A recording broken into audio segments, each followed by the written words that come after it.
오늘의 주요 뉴스입니다. 지난해 우리나라의 사망자 수가 37만 2,900여 명으로 역대 최다를 기록했고 전년도 대비 사망자 수 증가율도 49년 만에 최대폭을 나타냈습니다. 지난해 우리 국민 사망의 가장 큰 원인은 암이었고 심장질환과 코로나19가 그 뒤를 이었습니다. 올 상반기 모바일 기기를 이용한 결제 규모가 지난해 같은 기간보다 12%가량 늘면서 실물 카드 이용액을 처음으로 넘었습니다. 모바일 기기 결제는 삼성페이, 애플페이와 함께 카카오페이와 네이버페이 등 온라인 쇼핑 결제액, 택시 호출랩 등을 모두 포함합니다. 로봇이 혼자 순찰을 돌고 화재와 위험 상황을 감지해 알리는 인공지능 시스템이 구축됐습니다. 자치단체로는 처음으로 세종시가 시범 운영에 들어갔는데 내년에는 순찰 로봇을 추가 도입해 위기 상황에 더 신속하게 대응한다는 계획입니다. 미국에서 구글맵의 길 안내를 따라가다 무너진 다리에 떨어져 숨진 운전자의 유가족이 구글을 상대로 소송을 제기했습니다. 사망자는 지난해 9월 구글 지도의 안내에 따라 차를 몰고 귀가하다 9년 전 무너진 뒤 방치된 다리에서 추락해 숨졌습니다. 중국 장쑤성에 때 아닌 토네이도가 몰아쳐 최소 10명이 사망하고 6,800여 명의 이재민이 발생하는 등 큰 피해가 잇따랐습니다. 특히 이 지역의 9월 중하순의 토네이도는 이례적이어서 지구온난화와 기상이변이 원인으로 지목됩니다.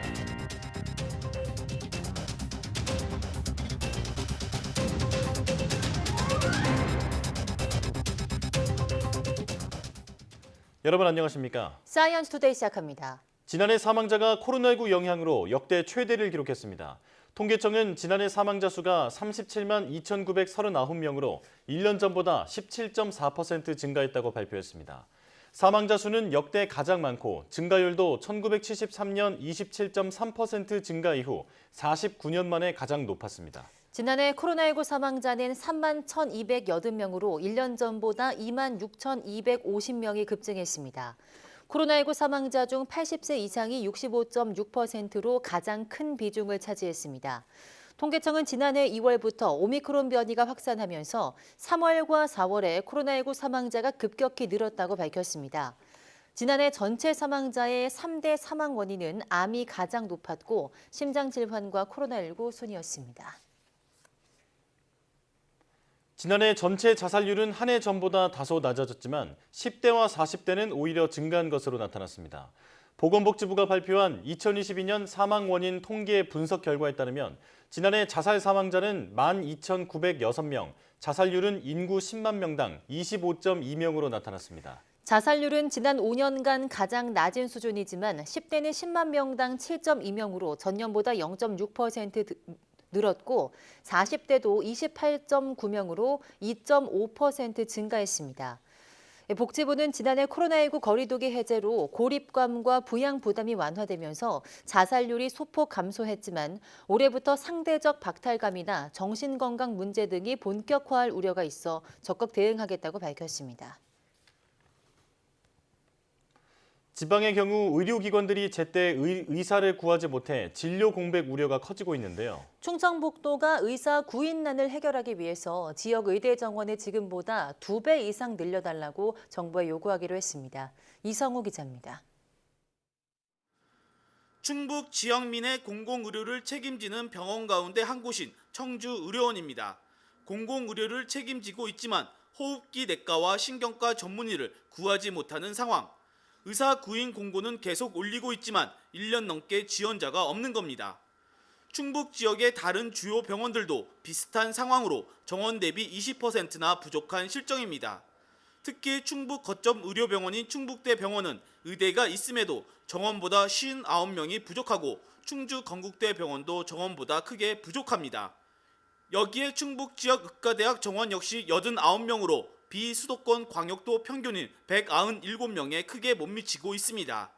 비슷한 인구의 강원도와 전북에 비해서 충북 지역은 의과대학 정원이 겨우 5분의 1에서 6분의 1밖에 안 되는 상황입니다. 상황이 이렇다 보니 환자가 치료받지 못해 숨지는 이른바 치료 가능 사망률은 충북이 전국에서 가장 높습니다. 이 문제를 해결하기 위해 충청북도가 지역 의과대학 정원을 늘리는 안을 내놨습니다. 오는 2025년까지 의과대학 정원을 현재보다 2배 이상 많은 197명까지 늘리겠다는 계획입니다. 또 지역에 없는 국립치과대학 설립도 정부에 요구하기로 했습니다. 최소한 108명 이상을 늘려야겠다는 것과 치과대학이 지금 없기 때문에 늘려야 되겠다는 것과 우리는 또 바이오스케어를 생각하고 충청북도 의회도 지역의대 정원 확대와 치과대학 설립을 촉구하는 건의문을 의결해 정부 설득에 나서기로 했습니다. YTN 이성호입니다. 수백억 원을 들여 만든 국내 원자력 방지 시스템이 원전 정보 수집에 허점이 있다고 감사원이 밝혔습니다. 200번 넘게 수신 장애가 있었지만 원자력 안전기술원은 원인조차 제대로 파악하지 않아서 사고 대응에 한계가 있었다는 분석입니다. 이승배 기자입니다. 원자력 안전기술원 킨스는 국가방사능 방제 계획에 따라 방사능 영향평가 정보 시스템을 만들었습니다. 아톰케어라고 부릅니다. 국내 원자력 발전소 상태 정보를 실시간으로 수집하고 사고가 생겼을 경우 방사선이 어느 지역으로 어떤 강도로 퍼지는지 등을 예측합니다. 이를 바탕으로 빠르고 정확한 대피 계획을 짜게 돕는 것이 최종 목표입니다. 시스템 구축과 유지 보수 등으로 지난 1994년부터 지난해까지 들인 돈만 274억 원이 넘습니다. 그런데 지난 2018년부터 4년 동안 원전 정보 수집이 제대로 안 됐던 것으로 감사원 감사 결과 확인됐습니다. 정보 수신에 장애가 있었던 건데 확인된 것만 221번에 달했습니다. 아예 26개 원전 전체 운전 정보를 수집 못한 적도 있었던 것으로 조사됐습니다. 하지만 기술원은 한국수력원자력의 전송 프로그램에서 발생한 단순한 장애로 보고 원인조차 파악하지 않은 것으로 드러났습니다. 특히 전체 장애 65%인 143번은 한수원 장애 발생과 대응 기록은 없었다면서 아톰케어 자체의 문제 가능성을 배제 못한다고 감사원은 지적했습니다. 사고가 났을 때 방사능 유출 경로를 예측하는 분석 시스템도 명백한 이유와 합리적 절차 없이 바꾼 것으로 확인됐습니다. 평가지표인 원전 변수를 기존 200개에서 10여 개로 간소화한 것인데 시간은 빠르지만 그만큼 정확도는 떨어진다는 평가를 받습니다. 문제는 이 방식이 월성 1호기부터 4호기 같은 가압형 중수로 원전에 적합한 계산 모델이 없어서 이 사고가 날 경우 예측이 어렵다는 것입니다. 감사원은 기존 시스템을 10년에 걸쳐 개발하고선 유지 보수와 사용이 어렵다며 관련 기관 협의나 전문가 검증도 없이 폐기했다면서 이 시스템의 중요도에 비해 충분한 검토 없이 무책임하게 변경했다고 지적했습니다. 또 현재 아톰케어에는 실시간 교통량이 반영 안 돼 실제 방사능 유출 사고가 나면 대피로 결정에 혼란을 초래할 우려가 있다면서 관련 기능이 시스템에 반영될 수 있게 조치할 것을 통보했습니다. YTN 이승배입니다. 추석 연휴 기간 음식물 쓰레기를 줄이는 시도와 함께 환경오염 행위 특별 단속이 시행됩니다. 환경부는 오는 23일부터 다음 달 3일까지 낭비 없는 음식 문화를 만들기 위한 빈그릇 도전 행사를 진행한다며 식사 전후 비교 사진을 올린 참여자 가운데 500명을 선정해 모바일 상품권을 제공한다고 밝혔습니다. 한국환경공단에 따르면 추석 연휴 일주일 동안 음식물 쓰레기 배출량은 2021년 19,000여 톤, 지난해는 2만 1,000여 톤으로 평소보다 약 22% 많은 것으로 집계됐습니다. 환경부는 또 다음 달 6일까지 전국 환경오염물질 배출 사업장과 환경기초시설, 주요 산업단지 등을 특별 단속하고 순찰을 강화하기로 했습니다. 토네이도가 중국 동부 장쑤성을 강타해 최소 10명이 숨지고 6,800명의 이재민이 나왔습니다. 이례적으로 9월 중하순에 발생해서 수확철 농작물 피해도 컸습니다. 베이징에서 강정규 특파원이 보도합니다. 시커먼 소용돌이가 도시를 집어삼킵니다.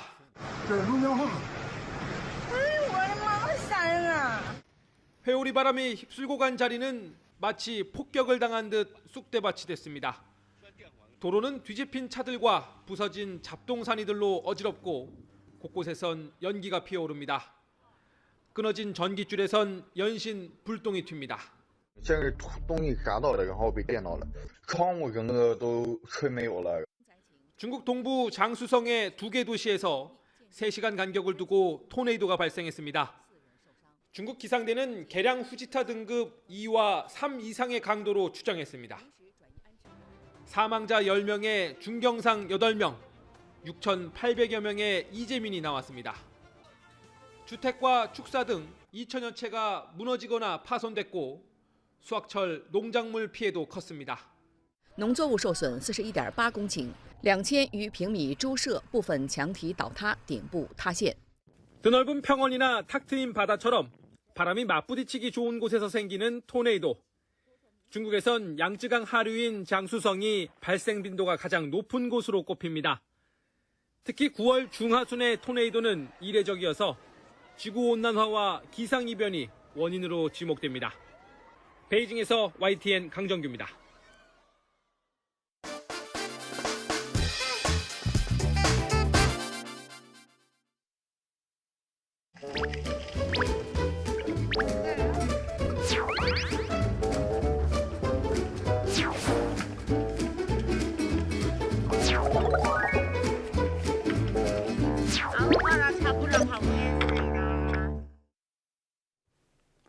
멋진 자연 경관과 수많은 해양 생물이 살고 있는 대한민국에서 두 번째로 큰 섬 바로 거제도인데요. 그런 거제도에 앳되지만 누구보다 자신의 일을 사랑하는 멋진 해녀가 있습니다. 오늘 저기 잠깐만요에서는 해녀 활동은 물론 최근에 유튜브 활동으로 많은 사람들에게 해녀의 세계를 전해주고 있는 거제도 최연소 해녀 진소희 님과 함께합니다. 어서 오세요. 안녕하세요. 네, 안녕하십니까. 먼저 자기소개부터 부탁드릴게요. 네, 안녕하세요. 사이언스 투데이 시청자 여러분. 거제도에서 해녀로 일한 지 8년 차 되는 요즘 해녀 30살 진소희라고 합니다. 네, 반갑습니다. 거제도 최연소 해녀 타이틀을 갖고 계신데요. 그럼 원래부터 꿈이 해녀이셨을까요? 아니요. 저는 제주도에만 해녀분들이 계신 줄 알았지 거제도에 해녀가 계신 줄은 몰랐습니다. 네네. 네, 부산에서 전문직으로 병원에서 일하다가 거제도로 이사를 오게 됐는데 집 앞에서 해녀분들이 물질하는 거 봤어요. 네, 처음에는 같은 전문직이라 단순히 흥미와 관심으로 받고 자연에서 일하면서 자기의 능력만큼 벌어가고 워라밸도 좋고 정년퇴직 없이 연세 많으신 해녀분들도 계속 건강하게 물질을 하신다는 거에 놀랐습니다. 해녀분들의 강인함과 바다가 주는 무한함의 매력을 느껴서 도전해 보았습니다. 네. 이게 멋있어 보여서만이 아니라 직업으로도 큰 매력을 느껴서 이 해녀를 선택하셨다라는 말씀인데요. 자, 그렇다면 유튜브까지 시작한 계기는 뭘까요? 네, 처음에는 제가 바다에 직접 들어가서 잡는 해산물들이 너무 신기하고 재밌고 좋아서 제가 잡았다는 걸 자랑하고 싶어서 SNS 올렸는데 네, 젊은 해녀가 있다는 거에 놀라시고 응원을 많이 해주시더라고요. 그래서 더 많은 분들에게 해녀를 알리고 요즘 해녀들은 물질만 하는 게 아니라 이런 것도 하고 저런 것도 한다는 걸 보여드리기 위해 시작하게 되었습니다. 네. 해녀의 일상이나 바다에서 어떻게 채취하는지 거제도 바다 상황과 생태계까지 여러 가지를 기록하고 영상으로 남기고 있습니다. 네, 저희도 굉장히 잘 보고 있는데요. 지금 이제 본격적으로 해녀의 삶에 대해 이야기를 나눠볼 텐데요. 해녀하면 또 물질이잖아요. 그럼 물질은 하루에 몇 시간 정도 하세요? 제가 보통 간주 시간에 맞춰 출근을 해서 1시간 정도 물질 준비를 하고 4시간 정도 물질을 하고 나와서 씻고 정리하고 퇴근합니다. 성게나 홍합 같은 경우에는 손질까지 해야 하는 후반 작업이 있어서 시간이 4시간 정도 더 걸리기도 합니다. 저는 해녀분들이 물질만 하시는 줄 알았는데 후반 작업까지 하시는 거는 몰랐거든요. 그러면 또 해녀가 하는 다른 일도 있을까요? 네, 해녀들이 해산물 채취뿐만 아니라 바다에 유해한 해적 생물인 성게나 불가사리, 해파리 구제 사업을 하는데요. 잡아서 지자체로 보내거나 비료로 밭에 뿌리고 있습니다. 네, 그리고 주기적으로 해양 정화 활동도 같이 하고 있고 바다에 해삼이나 전복 종폐를 뿌리면서 바다를 가꾸면서 키우면서 관리하고 있습니다. 네, 어떻게 보면 바다 농부이지 않나 이런 생각도 드는데요. 그런데 좀 민감한 질문일 수 있지만 시청자분들이 굉장히 궁금해하실 것 같은데요. 그 해녀 활동의 수입은 또 어느 정도 될까요? 네, 수입은 자기가 일한 만큼 자기의 능력치에 따라 벌기 때문에 해녀분마다 다 다르지만 저 같은 경우에는 바다 날씨만 좋으면 제 또래들 버는 만큼 버는 것 같습니다. 예, 알겠습니다. 자, 그리고 주로 활동하고 계신 지역이 거제도잖아요. 그 지역만의 어떤 특징이 있을까요? 네. 거제도는 대한민국에서 두 번째로 큰 섬이고 전체가 바다로 둘러싸여 있어서 동해, 서해, 남해의 각 바다를 모두 느낄 수 있습니다. 네. 다양한 해산물들을 골고루 볼 수 있고 채취할 수 있습니다. 네, 굳이 뽑자면 돌멍게, 해삼, 소라, 바이굴, 문어가 유명해요. 와, 굉장히 많은 해산물들이 있는 것 같은데 그 요즘에 가장 많이 채취되는 해산물은 뭘까요? 네, 지난달까지는 성게 작업을 주로 했고 지금은 돌멍게나 문어, 바위굴 작업을 주로 하고 있습니다.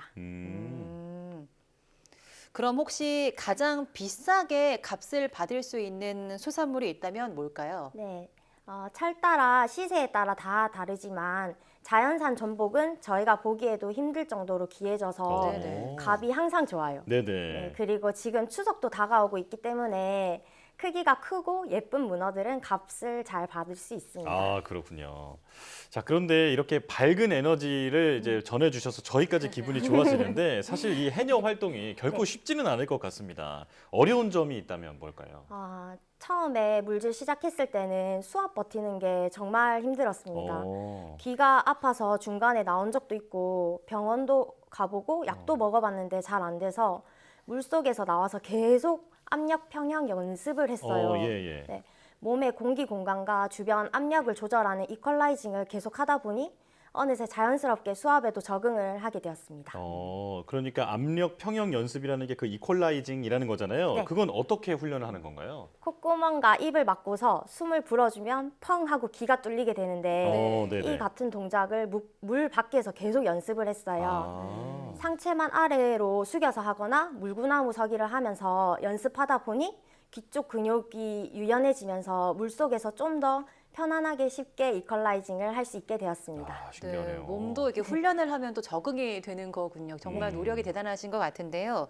그런데 이 바다와 오랜 시간 함께해온 해녀분들, 저희가 이렇게 통상적으로 아는 해녀분들은 노련함도 있지만 또 소희님처럼 굉장히 어린 분들은 장점도 있을 것 같은데요. 소희님의 장점이 뭐라고 생각하실까요? 일단 물속에서 일한다는 것 자체가 체력 소모가 엄청 되는 직업이거든요. 제가 젊다 보니 수심도 잘 타고 숨도 오래 참아서 연세가 많으신 해녀분들이 가시기 어려운데 더 깊은 곳에서 작업하고 체력도 좋고 오랜 시간 있다 보니 해산물 채취할 때도 도움이 되는 것 같습니다. 네. 사실 수영도 잠깐만 해봐도 정말 힘들잖아요. 네, 대단하십니다. 자, 그렇다면 소희님처럼 해녀가 되고 싶은 분들은 어떻게 도전할 수 있을까요? 저는 일단 무조건 부딪혀봤던 것 같습니다. 선주님이랑 해녀분들을 자주 찾아뵙고 도와드리면서 하려는 의지를 많이 보여드렸습니다. 배울 게 정말 많거든요. 네. 물때, 조류, 바람의 방향, 물속 지형, 물건이 나는 자리, 고못을 입는 법까지 쉬운 게 아니지만 차근히 열심히 하려는 게 보이니까 좋게 봐주시고 가르쳐 주셨고 시간이 지나니 인정을 해주시더라고요. 네, 지금 영상에서 계속 나오지만 굉장히 가족 같은 모습처럼 보이거든요. 아마 많은 분들이 인정해주고 계시지 않을까 싶은데요. 그런 열정이 또 지금의 소희 씨를 만들었지만 해녀 소희가 아니라 굉장히 앳된 지금 청춘 진소희로서 요즘 가장 관심 갖는 게 있다면 어떤 걸까요? 네, 제가 결혼한 지 1년이 됐는데 예. 이제 2세 준비가 제일 관심이 많이 갑니다. 네, 물질을 만삭 때까지 할 수 있을지도 걱정이 되고 회복하는 동안에 물질이 어려울 테니 임신하기 전에 준비를 많이 해둬야겠다는 생각도 들고 이런 상황을 버틴 해녀분들이 다시 한번 대단하다고 느끼고 있습니다. 네, 만약에 자녀가 태어난다면 이제 바다같이 넓은 마음을 가진 아이가 되지 않을까 이런 생각이 드는데요.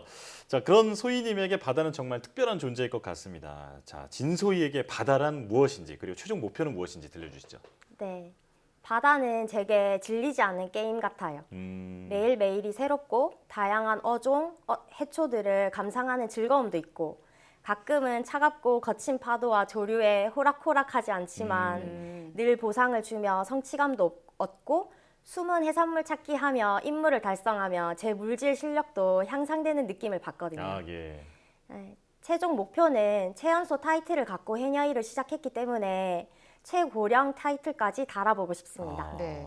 그러려면 저도 건강해야 하지만 바다가 건강해야 저도 오래오래 물질할 수 있기 때문에 바다도 잘 가꾸면서 보존하면서 지켜나가면서 더불어 살 수 있기를 바라봅니다. 네, 저희도 최고령 타이틀을 얻는 소희 씨의 모습을 보는 그날까지 계속해서 응원하도록 하겠습니다. 앞으로도 바다로 힘찬 출근 계속해 주시면 좋을 것 같습니다. 해녀 진소희 님과 함께했습니다. 고맙습니다. 감사합니다.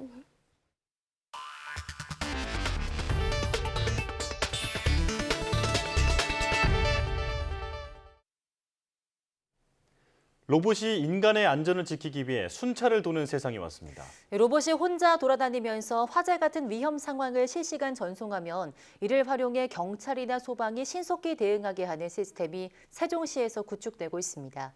이상곤 기자입니다. 다리가 4개인 로봇이 불을 밝힌 채 걸어옵니다. 길바닥에 쓰러진 남성을 발견하자 카메라로 영상을 촬영해서 인근 기기로 실시간 전송합니다. 앞으로 세종시 금강보행교 이응다리를 돌아다니며 순찰 임무를 수행할 인공지능 자율주행 로봇입니다. 한 번 충전에 90분 동안 운영이 가능하며 배터리가 떨어지면 충전시설을 스스로 찾아갈 수 있습니다. 혼자서 계단도 올라가고 장애물이 나타나면 알아서 피합니다. 기존 개발된 로봇에 열화상 카메라와 360도 카메라 등을 추가로 설치해 화재와 위험 상황을 감지할 수 있도록 했습니다. 앞으로 로봇이 촬영한 영상을 CCTV를 관제하는 도시통합정보센터로 보내 소방과 경찰이 신속히 대응할 수 있는 시스템을 구축할 예정입니다. 기존의 로봇은 자율적인 보행과 그다음에 이동성에 중심이 되어 있는 로봇인데요. 사람들의 쓰러짐 또는 이상 행동들을 저희가 AI 데이터로 이미지로 분석을 해서 그걸 도시통합정보센터에 공유를 하도록 저희가 기능을 추가하였습니다. 순찰 로봇이 민간에 투입된 적은 있지만 자치단체가 상시 운영에 들어간 건 이번이 처음입니다. 세종시는 올해 시범 운영으로 부족한 점을 보완해 내년에 로봇을 추가 도입할 계획을 세웠습니다. 사람이 할 수 없는 일, 사람보다 더 힘든 일을 해내는 로봇, 그렇게 이해를 하시면서 우리 사람이 할 수 있는 기능들을 더 보강하고 더 안전을 도모하는 그런 역할을 할 것이다, 이렇게 생각합니다. 인공지능 로봇이 인간의 안전을 위해 순찰을 도는 세상, 미래가 아닌 현실이 됐습니다. YTN 이상곤입니다. 미국에서 구글 지도의 길 안내를 따라가다 무너진 다리에서 떨어져 숨진 운전자 유가족들이 구글 등을 상대로 소송을 제기했습니다.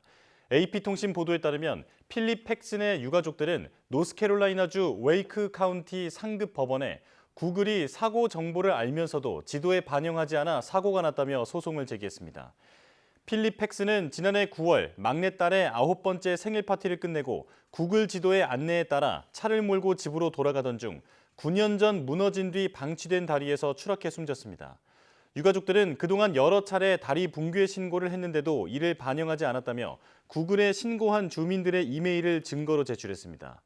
유가족들은 이 다리와 근처 토지의 관리 책임이 있는 것으로 알려진 사유재산 관리 업체들도 함께 제소했습니다. 삼성전자에게 일방적으로 불리한 장기 계약을 맺도록 강제해 피해를 입힌 미국 반도체 기업 브로드컴에게 우리 공정경쟁 당국이 제재를 내렸습니다. 공정거래위원회는 브로드컴이 불공정한 수단을 통해서 삼성전자에게 부품 공급 장기 계약 체결을 맺도록 강제한 행위를 거래상 지위 남용으로 보고 시정명령과 함께 과징금 191억 원을 부과하기로 했습니다. 공정위는 브로드컴이 구매 주문 승인 중단과 선적 중단 등의 방법으로 삼성전자를 압박해 2021년부터 3년간 매년 적어도 7억 6천만 달러에 이르는 부품을 사야 하는 계약을 맺도록 했다고 설명했습니다. 이에 따라 삼성전자는 상대적으로 비싼 부품을 사는 것은 물론 필요 이상의 부품을 구입하고 부품 공급선 선택을 제약받는 피해를 입었다고 공정위는 밝혔습니다. 프랑스 정부가 내년부터 탄소 배출량에 따라 전기차 보조금을 다르게 적용하는 정책을 발표했습니다. 이른바 프랑스판 IRA로 불리는데 한국 자동차 업계에 불리하게 작용할 전망입니다. 김선희 기자입니다. 프랑스 정부가 미국의 인플레이션 감축법 IRA와 비슷한 전기차 보조금 개편 최종안을 내놨습니다. 전기차 생산부터 운송까지 전 과정에서 발생하는 탄소 배출량을 따져 보조금을 지급하겠다는 겁니다. 철강과 알루미늄, 기타 재료, 배터리, 조립, 운송 등 6개 부문으로 나눠 탄소 배출량을 합산해 친환경 점수를 산정하게 됩니다. 80점 만점에 최소 60점 이상인 전기차에만 정부 보조금이 지급되는 정책입니다. 하지만 탄소 배출량 계산에 적용되는 계수가 지역별로 다르다는 게 문제입니다. 중국, 일본과는 비슷하거나 낮지만 미국이나 유럽에 비해 상대적으로 높게 책정되며 불리하게 적용됐습니다. 사실상 한중일 동아시아 국가에서 생산되는 전기차의 불리한 계산법입니다. 다만 계수 선정에 이의가 있을 경우 해당 업체는 당국에 이의를 제기할 수 있습니다. 한국무역업체 등은 원거리 생산 기업의 차별적인 해상운송 탄소 배출 계수 조항을 삭제해달라고 프랑스 정부에 요청했지만 반영되지 않았습니다. 새로운 개편안은 내년 1월부터 시행되고 12월 15일 보조금 지급 대상 모델이 공개될 예정입니다. 한국 전기차는 현대차, 기아의 니로, 소울 등이 대상인데 주로 중소형 전기차여서 미국의 IRA만큼 파장이 크지 않을 것이란 분석도 있습니다. YTN 김선입니다. 최근 유가 급등으로 물가 상승 압력이 높아지고 있지만 미국 연준은 금리 동결을 발표했습니다. 하지만 연내 추가 금리 인상과 고금리 장기화를 예고하면서 뉴욕 증시가 출렁였습니다. 워싱턴 권준기 특파원이 보도합니다. 연방준비제도가 지난 6월에 이어 두 번째 금리 동결을 발표했습니다. 금리 상단을 5.5%로 지키면서 우리나라와 금리 격차는 2%포인트로 유지됐습니다. 연준은 하지만 금리 동결이 금리 인상 중단을 의미하는 건 아니라는 점을 분명히 했습니다. 연준의 목표 금리를 나타내는 점도표는 올해 안에 0.25%포인트 추가 금리 인상 가능성에 무게를 실었습니다. We're prepared to raise rates further if appropriate, and we intend to hold policy at a restrictive level until we're confident that inflation is moving down sustainably toward our objective. 파월 의장은 특히 최근 경제 불확실성을 주목했습니다.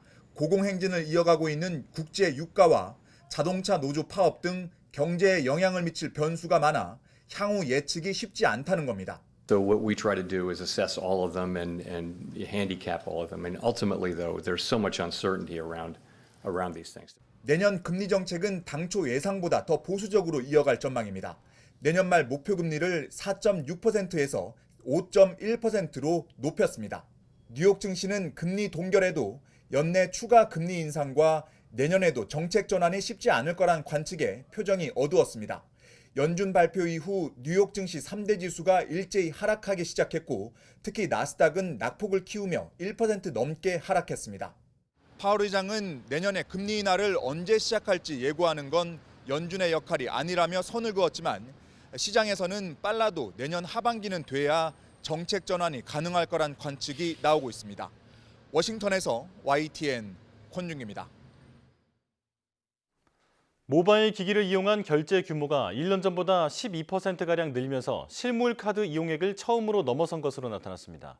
한국은행이 발표한 2023년 상반기 중 국내 지급 결제 동향 자료를 보면 모바일 기기 등을 이용한 하루 평균 결제 규모는 1조 4,620억 원으로 지난해 상반기보다 11.9% 증가했습니다. 같은 기간 실물 카드의 하루 평균 결제 규모는 1조 4,480억 원이었습니다. 모바일 기기 등을 통한 결제 규모가 실물 카드 결제 규모를 넘어선 건 통계를 작성하기 시작한 지난 2019년 이후 처음입니다. 모바일 기기 결제는 삼성페이와 애플페이 등 카드 정보를 휴대전화에 저장해서 결제하는 방식과 카카오페이와 네이버페이 등 온라인 쇼핑 결제액, 택시 호출 앱을 통한 자동 결제 등을 모두 포함합니다. 내년에 온실가스 배출권 상장지수 펀드 ETF가 시장에 나옵니다. 2025년에는 배출권 선물 시장도 도입됩니다. 정부는 20일 서울청사에서 열린 배출권 할당위원회에서 폐쇄적인 배출권 시장을 활성화하기 위해 이 같은 방안을 발표했습니다. 정부는 누구나 쉽게 배출권 시장에 참가할 수 있도록 내년부터 자산운용사의 배출권 ETF, 증권사의 상장지수증권 ETN을 허용할 것이라고 밝혔습니다. 또 내후년 배출권 선물 시장이 도입되면 시장 참가자들은 배출권 가격 등락에 따른 위험을 회피할 수 있고 배출권 가격 변동성 자체가 완화되는 효과가 날 것으로 기대된다고 설명했습니다. 앞으로 부동산 중개업소가 원룸과 오피스텔 등 매물을 광고할 때 전기료와 수도세, 인터넷 사용료 등 관리비 세부 내용을 의무적으로 공개해야 합니다. 국토교통부는 21일부터 중개대상물 표시와 광고 명시사항 세부 기준 개정안을 시행한다고 밝혔습니다.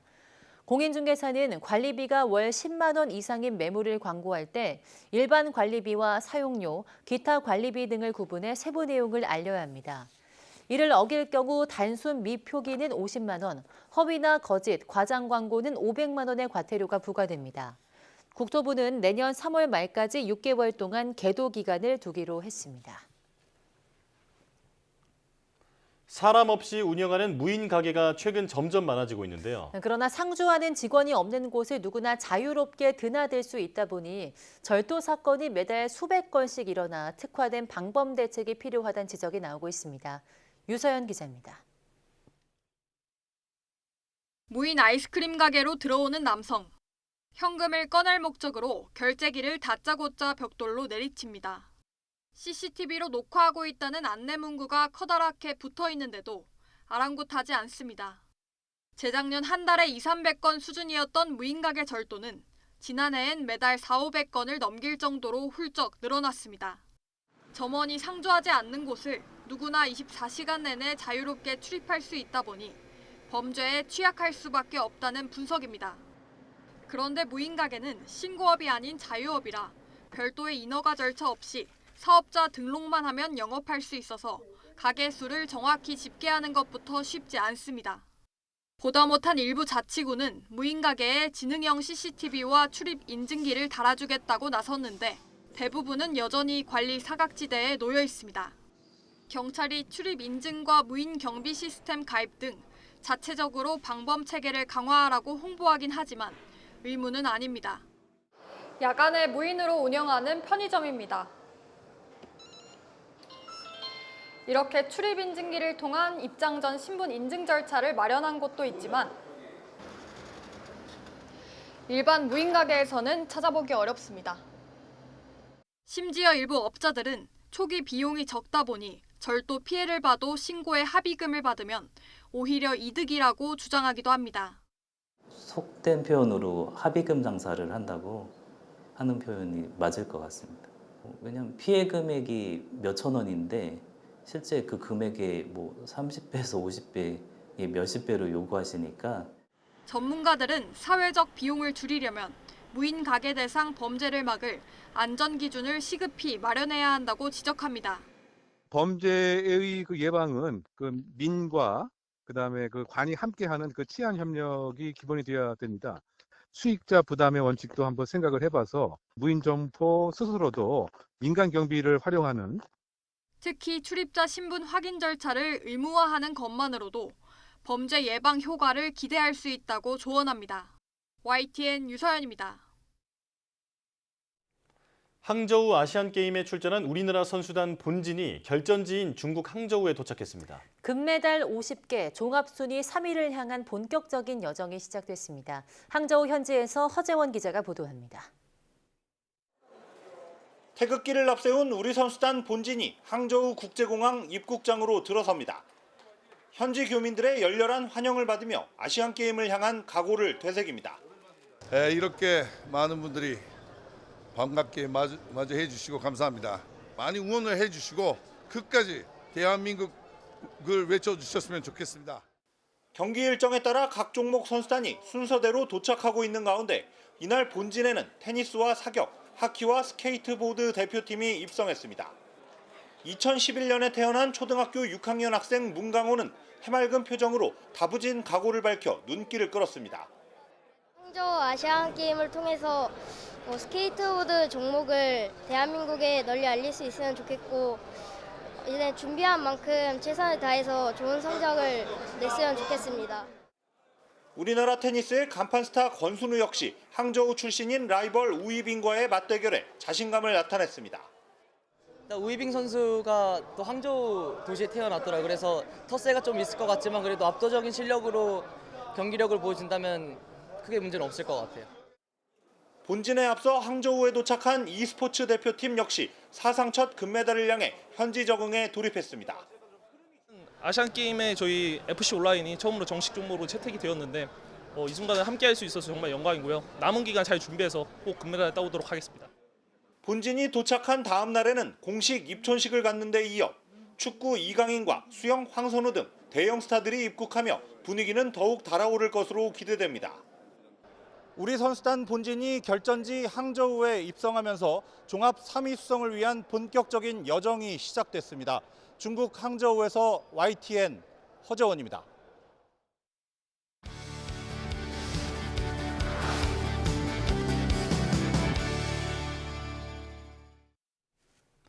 교통사고가 나면 과실 비율을 따지게 되는데요. 하지만 당사자들끼리 합의가 되지 않는다면 소송 등 분쟁으로 이어지곤 합니다. 그런데 감정을 배제한 인공지능이 교통사고의 인과를 판단한다면 어떨까요? 오늘 과학의 달인에서는 AI 과실 비율 판단 기술에 대해 알아보겠습니다. 제스트 기계공학부 이용구 교수 나오셨습니다. 어서 오세요. 안녕하십니까. 네, 나오셔서 고맙습니다. 자, 블랙박스의 영상을 통해서 교통사고 과실 비율을 판단하는 AI 기술을 개발하셨다고 들었는데요. 어떤 기술인지 직접 소개해 주시죠. 네, 시내 도로를 이용하다 보면 접촉사고를 자주 보셨을 텐데요. 네. 사고 차량들이 도로에 서 있거나 갓길에 주차한 후 보험사에 전화를 걸고 사고 조사원을 기다리고 있을 것입니다. 네네. 이때 교통체증이 발생하기도 하죠. 사고 조사원을 기다리는 이유는 조사원들이 사고 현장을 보고 과실 비율을 판단하기 위함입니다. 그런데 대부분 차들은 블랙박스를 갖고 있죠. 이번에 저희가 개발한 과실 비율 평가 시스템은 조사원이 아닌 AI가 사고 상황이 담긴 블랙박스 영상을 보고 사고 과실 비율을 평가합니다. AI가 어떻게 이러한 평가를 할 수 있는지 설명드리자면 AI 네트워크는 사람이 뇌신경을 모방하여 만들었습니다. 네. 수백만, 수천만 개의 신경세포가 얽혀있는 구조입니다. 그리고 이런 신경세포를 학습시키는 것이 요즘의 AI라고 불리는 것입니다. 사고 상황이 담긴 블랙박스 사고 영상을 학습하였으며 이를 통해 보지 않은 사고에 대해 사고 과실 비율을 평가하는 추론 능력을 갖추게 되었습니다. 네, 그런데 보통 접촉 사고가 나면 이제 각자 보험회사가 나서서 과실 비율을 좀 판단하고 산정하고 이렇게 합의를 보는데요. 실제로 이런 판단이 엇갈려서 법정 다툼까지 가는 경우가 많을까요?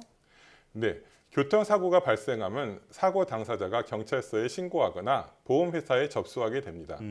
우선 보험회사는 영상, 사진, 목격자 진술 등의 사고 관련 자료를 받아 과실 비율을 산정하고 이를 사고 가해자와 피해자에게 제시하고 합의를 유도합니다. 예.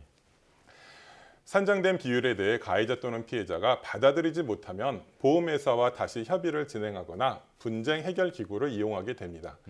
분쟁 해결 기구는 과실비율 분쟁심의위원회와 법원이 있습니다. 법원을 통해 분쟁 해결을 진행하는 경우에는 소송을 진행하는 것입니다. 모두 피하고 싶은 마지막 보루입니다. 이에 앞서 과실비율 분쟁심의위원회는 국내 보험회사들이 협정을 맺고 운영하는 기관입니다. 분쟁심의위원회를 통해 공개된 자료에 따르면 분쟁심의 건수는 매년 증가하는 추세이며 2021년에는 11만 건 이상이라고 합니다. 그리고 분쟁을 해결하는 데 건당 약 70일이 소요되고 있습니다. 11만 건 중에서 6.6%는 소송으로까지 연장이 됩니다. 우리 기술은 이러한 시간 소요와 비용을 획기적으로 단축하는 것을 목표로 하고 있습니다. 예, 어떤 사회적 낭비도 줄이면서 얼굴 붉히지 않고 해결할 수 있다면 정말 좋겠다 이런 생각이 드는데요. 자, 그렇게 활용이 되려면 이 AI 기술이 정확도나 신뢰성이 높아야 할 것 같습니다. 자, 개발하신 기술의 수준은 어떤가요? 네, 현재 논문에 제시된 기준으로 90%의 정확도를 보이고 있습니다. 앞서 설명드린 것과 같이 AI는 방대한 양의 데이터를 통해 학습하게 됩니다. 이러한 방대한 양의 데이터를 데이터셋이라고 부릅니다. 예. 그리고 이를 학습한 AI의 성능을 확인하기 위해 연구자들은 데이터셋을 두 가지로 분류합니다. 비유하자면 연습 문제와 기말고사 문제로 생각하시면 됩니다. 연습 문제가 학습에 사용되는 학습 데이터셋입니다. 학습 데이터셋은 말 그대로 AI를 학습시키기 위한 데이터셋이어서 AI는 문제와 답을 같이 볼 수 없습니다. 같이 볼 수 있습니다. 예. 그리고 기말고사에 해당하는 평가 데이터셋이 존재합니다. 이는 AI가 전혀 보지 못한 데이터입니다. 모든 학습 과정이 종료된 후 평가 데이터셋을 통해 AI 성능을 평가하게 됩니다. 이를 통해 모델의 성능을 객관적으로 확인할 수 있습니다. 논문에 제시된 90%의 정확도는 평가 데이터셋을 통해 측정되었습니다. 이를 통해 보지 못한 새로운 영상에 대한 정확도를 알 수 있습니다. 즉 개발한 사고과실 평가 AI 객관적 성능이라고 말할 수 있습니다. 그렇군요. 네, 그런데 이게 어떤 원리로 AI가 영상을 사람이 판단하듯이 과실 비율을 산정할 수 있는 걸까요? 우리는 아기를 가르치듯이 AI에게 다양한 사고 영상 데이터를 학습시켰습니다. 학습에 사용된 데이터셋은 네. 웹 크롤링을 통해 수집하였습니다. 유튜브, 카카오 TV 등 인터넷상에 존재하는 다양한 사고 영상을 수집하였습니다. 약 1,200개의 데이터를 수집했습니다. 그리고 해당 데이터가 어떤 사고인지 레이블링을 수행하였습니다. 레이블링은 해당 사고 영상이 차선 변경 사고인지 후방 추돌 사고인지와 같이 자동차 사고의 유형을 결정해주는 일입니다. 그리고 사고 유형에 따른 과실 비율을 연결했습니다. AI는 사고 영상과 사고 유형의 연관관계를 학습하였습니다. 이를 통해 새로운 사고 영상이 주어졌을 때 과실 비율을 판단하는 원리입니다. 네, 그런데 이번 기술에서 이 사람의 뇌신경을 모방한 기술이 적용됐다고 하셨는데요. 이게 어떤 건지도 설명 좀 해주시죠. CNN이란 생소하실 수 있는데요. 인간의 시신경을 본떠 만든 기계학습 모델로서 합성곱 신경망으로도 불립니다. 프로그래머가 정한 특징의 규칙이 없는데도 스스로 특징을 찾아낼 수 있는 것이 핵심입니다. CNN은 또다시 2D CNN과 3D CNN으로 나뉘는데요. 2D CNN은 이미지 위에서 평면 사각형이 이동하며 정보를 취합합니다. 이렇게 취합된 정보를 바탕으로 최종적인 이미지에 대한 인식을 하는 것입니다. 예시에서는 강아지라고 인식하는 것이 최종 결과입니다. 하지만 3D CNN은 시간에 따른 정보의 취합도 필요합니다. 따라서 3D CNN은 평면 사각형이 아닌 직육면체가 데이터 위를 지나다니는 것을 볼 수 있습니다.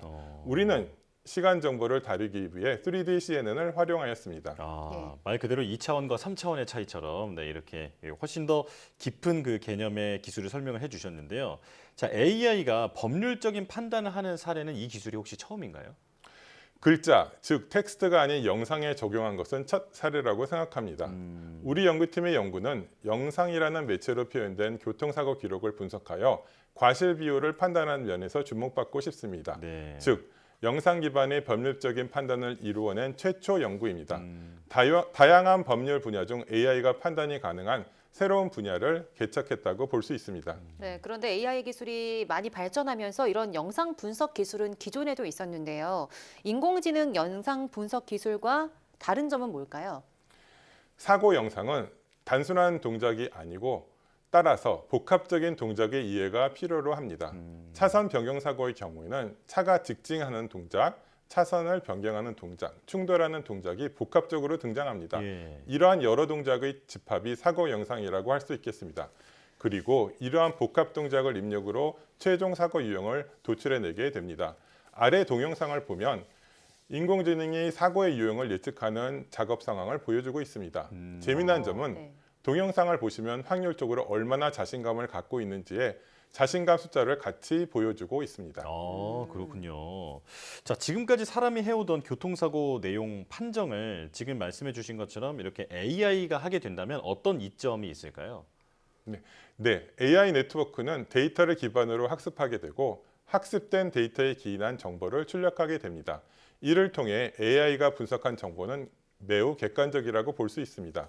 우리 연구팀은 이러한 AI 객관성을 활용하기 위해 본 시스템을 제안하였습니다. 사람과의 차이점은 주관이 개입할 요소가 없다는 것입니다. 사람이 사고 과실을 평가할 때는 사고 당사자의 득실과 같은 경제적 이해와 자신이 살아오면서 겪은 경험에 영향을 받을 수 있습니다.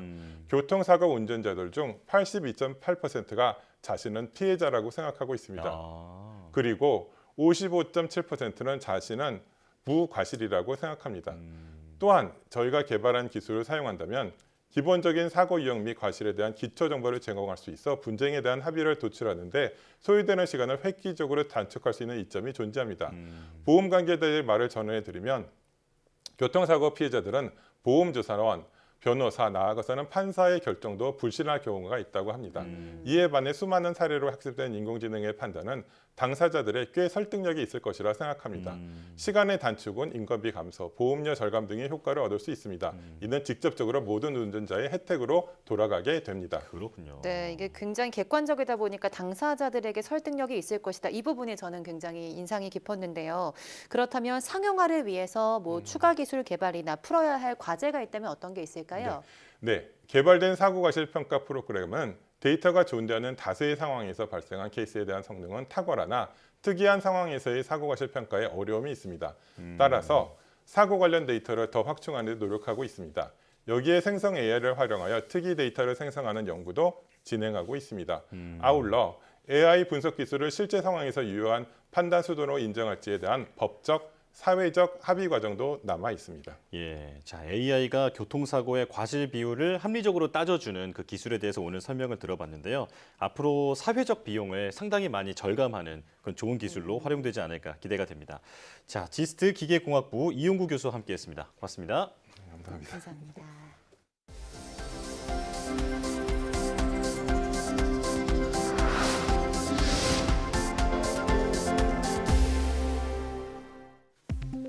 국내 연구진이 커피콩 속의 영양 성분과 유해 성분을 정확히 측정할 수 있는 인증 표준 물질을 개발했습니다. 한국표준과학연구원은 커피콩 성분의 측정 결과와 분석 방법의 정확도를 확인할 수 있는 세계 최고 수준의 표준 물질을 개발했다고 밝혔습니다. 이번에 개발한 커피콩 원소 분석용 표준 물질을 이용하면 칼슘과 마그네슘, 철, 아연, 구리 등 커피콩 속의 영양 성분 5가지와 납, 수은, 카드뮴 등 유해 성분 3가지의 함량을 정확히 측정할 수 있습니다. 연구팀은 그동안 커피콩의 품질 관리를 위한 원소 분석용 인증 표준 물질이 없었다며 이번에 개발된 기술을 통해 커피의 품질 관리 수준을 크게 높일 수 있다고 설명했습니다. 질병을 일으킬 수 있는 수천만 개의 유전자 변이를 예측하는 인공지능 기술이 개발됐습니다. 구글의 인공지능 기업인 딥마인드는 AI 프로그램 및 알파 미스 센스를 개발하고 7,100만 개에 달하는 유전자 변이가 질병을 일으킬 가능성을 평가하는 데 성공했다고 밝혔습니다. 알파 미스 센스는 DNA를 구성하는 4가지 염기 가운데 하나가 빠지거나 순서가 바뀌면서 생기는 변이를 예측해 질병 발생 가능성을 평가합니다. 연구팀은 프로그램 정확도를 90%로 설정했을 때 돌연변이의 57%가 무해하고 32%는 유해할 수 있는 것으로 예측됐다며 나머지는 영향이 확실히 파악되지 않았다고 설명했습니다. 국내 연구진이 한문으로 된 고서를 번역하는 전문가의 작업을 도와줄 인공지능 플랫폼 개발에 들어갔습니다. 한국전자통신연구원은 고서 원문을 일일이 입력해 글자로 옮기고 확인 후 한글로 변경하는 등 복잡한 과정을 도와주는 고서 번역 플랫폼을 개발하고 있다고 밝혔습니다. 연구팀은 이 기술의 한자 인식 정확도가 92%이고 번역 정확도는 85% 수준으로 번역 전문가들의 업무를 개선해 줄 수 있다고 설명했습니다. 연구팀은 또 고서 한자를 인식하고 번역하는 서비스를 개발해 일반인도 쉽게 고서 번역을 체험할 수 있도록 모바일 웹과 앱 서비스도 올해 안에 제공할 계획입니다.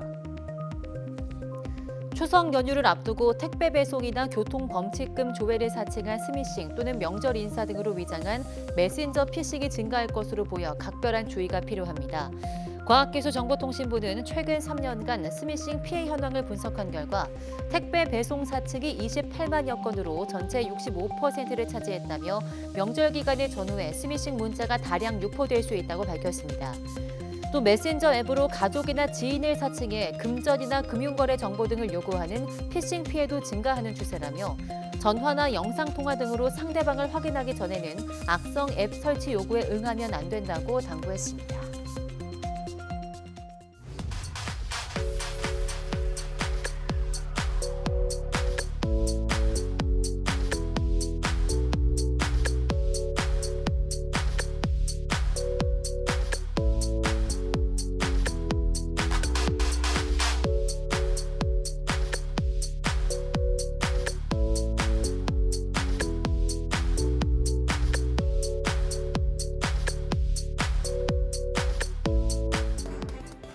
일본의 후쿠시마 오염수 방류로 우리 수산시장의 소비 위축 우려가 커지자 정부가 상품권 환급 행사를 열고 있는데요.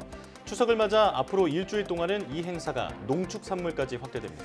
네, 구매 영수증을 시장 내에 위치한 행사 부스에 제시하면 금액에 따라 최대 40%를 온누리 상품권으로 환급받을 수 있는데요. 행사 내용이나 참여하는 시장이 어디인지 궁금하신 분들은 농축산물 할인대전, 또 2023 대한민국 수산대전 홈페이지에서 확인하시면 되겠습니다. 네, 뉴스 마칩니다. 시청해주신 여러분 고맙습니다.